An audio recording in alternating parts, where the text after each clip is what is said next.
Astrologer नीलम गुप्ता जी के साथ हम आपके सामने एक नया रोचक विषय एस्ट्रोलॉजी का लेके आए हैं, मंगल प्लेनेट के बारे में। दोस्तों, आपको जैसे ही मंगल का नाम सुनाया जाए बस मंगल करे अमंगल या मंगल कराए दंगल, पर ऐसा कुछ भी नहीं है। हम माइक सौंप रहे हैं नीलम गुप्ता को, वो इसके विषय में आपको सटीक जानकारी देंगी जो आपके जीवन में काम आएगी। मैडम बताइए। हाँ, तिवारी मैडम सही कह रही हैं कि मंगल कराए दंगल या मंगल करे अमंगल, ऐसा कुछ भी नहीं है। मंगल है आपका जोश, उत्साह, आपकी एनर्जी और पराक्रम, आपके एफर्ट्स। मंगल से इन सारी चीज़ों के विषय में जानकारी मिलती है।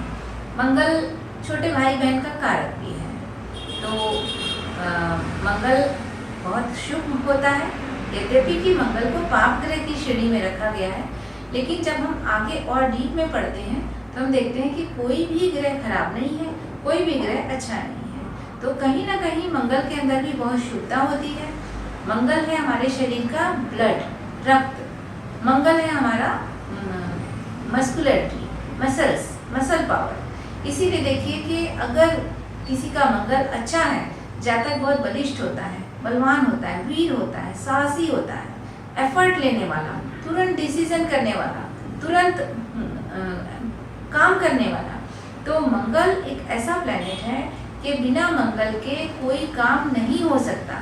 जैसे मैंने पिछले वीडियो में आपको बताया कि सूर्य है हमारा स्केलेटन, तो स्केलेटन हमें स्ट्रेंथ देता है, लेकिन बिना मसल्स के स्केलेटन भी कुछ नहीं कर सकता। तो मंगल हमारे बॉडी में मसल्स का कारक है, तो हमारे शरीर में जो शक्ति है, जो एनर्जी है, जिससे हम काम करते हैं, ये सब मंगल से प्रभावित है।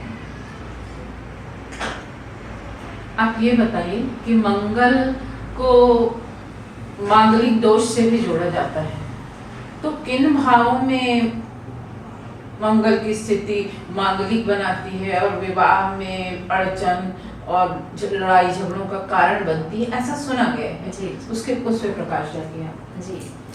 देखिए, मांगलिक दोष एक ऐसा विषय है जिसके ऊपर लंबी चर्चा करनी चाहिए। तो कुंडली के कुछ भावों में मंगल या मंगल सरीखे अन्य पाप ग्रह होने से उसे मांगलिक बोला जाता है। मांगलिक मतलब मंगल का उन भावों में स्थित होना। जैसे लग्न है, चतुर्थ भाव है, सप्तम भाव है, अष्टम भाव है और 12वां भाव, 12th हाउस। इन भावों में मंगल होना मांगलिक योग बनाता है। अब दक्षिण भारत में द्वितीय भाव को या जो कुटुंब भाव है उसमें भी मंगल होना मांगलिक बनाता है। तो इस तरह से अगर आप देखें तो लग्न, द्वितीय, चतुर्थ, सप्तम, अष्टम और द्वादश, 12वें भाव में मंगल होना मांगलिक योग बनाता है। मंगल दोष जब बन जाए या मांगलिक कुंडली कही जाए तो वो केवल विवाह नहीं और भी बातों में जातक को कुछ परेशानियां देती है, तो उसके हम उपाय क्या कर सकते हैं? जी देखिए, उससे पहले मैं आपको एक चीज़ बताना चाहूँगी कि विवाह के संदर्भ में मांगलिक योग को बहुत प्रचारित किया गया है। कुजादि दोष, कुज या उसके जैसे अन्य पापी ग्रहों के से बनने वाला एक दोष। लेकिन आप देखेंगे कि मांगलिक जो व्यक्ति है वो काफ़ी स्ट्रेंथ होता है, उसके अंदर काफ़ी साहसी, पराक्रमी और एफर्ट्स लेने वाले व्यक्ति होते हैं। तो ये जीवन में अच्छी ग्रोथ करते हैं, जीवन में काफ़ी तरक्की करते हुए देखे गए हैं। अब जैसा कि आपने कहा कि इसके क्या उपाय करने चाहिए, तो सबसे पहला जो सबसे सामान्य तरीका है कि अगर आप विवाह के समय वर और कन्या की कुंडलियों को मिलाते हैं, जिसको हम मिलापक बोलते हैं, अगर आप सही तरीके से मिलापक करते हैं और दोष साम्य यदि हो रहा है जी, दोनों की कुंडली में यदि दोष साम्य हो रहा है तो आगे चलकर उसके नकारात्मक प्रभाव काफी हद तक कम हो जाते हैं।